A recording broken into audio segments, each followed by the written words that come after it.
बेटी लागी आइला जी शिवा गुरु पर बताऊ पर पहाड़ पहिला में दाया मांगब दूसरा में चर्चा तोहार पहिला में दाया मांगब दूसरा में चर्चा तोहार तीसरा में नाम न जपब नाम न शिवाय पर नाम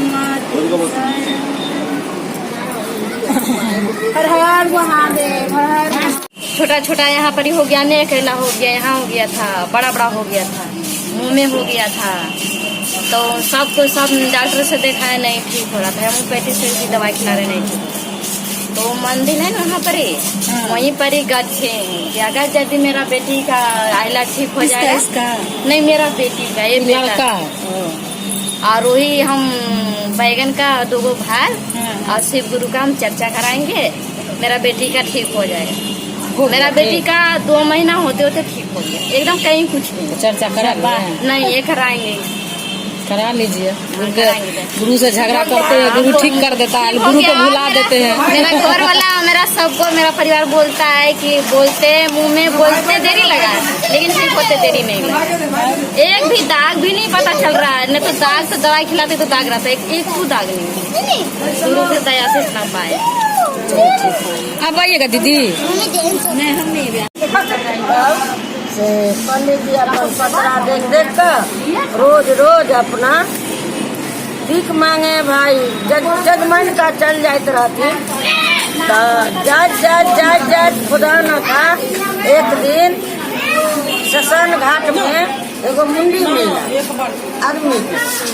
वो मुंडी उठा कर लाल कपड़ा में लपेट कर और पलंग के तर में रख दिलखिन।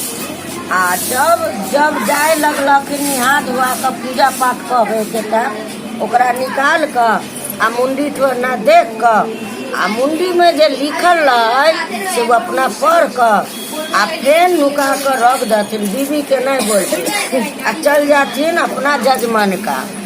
सब दिन हो 10 रुपया, वो दिन हो 1 लाख रुपया। माने आमदनी उनका बेसी है, से बीवी के नहीं कर।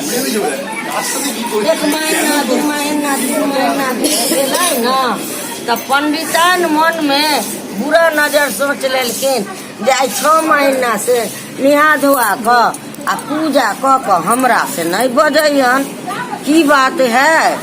आ से चल जाइए जजमान का। अब ओने चल गए जजमान का। हुनकर पंडितान जो घर में पंडित जी पूजा करथिन वही घर में खोजते खोजते खोजते उ निकाल लेलक मुंडी ठोके निकाल कर ओखरी में का कूट देलक।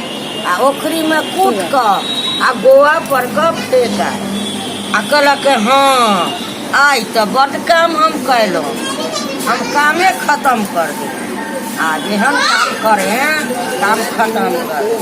बस पंडित जी के हुआ मालूम हो गए जो काम हमको था आमदनी सो तो खत्म हो।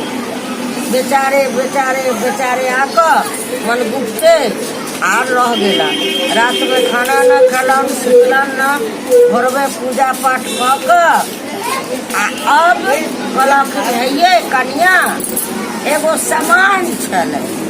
तो की सामान छलै मोर ओकरा तो ओकरी में कूट कर गोआ पर फेंक। यह इतने काम बाकी था, उसमें लिखा था जो कुछ हुआ है कुछ बाकी है, तो आप पूरे कर दिए। हर हर महादेव।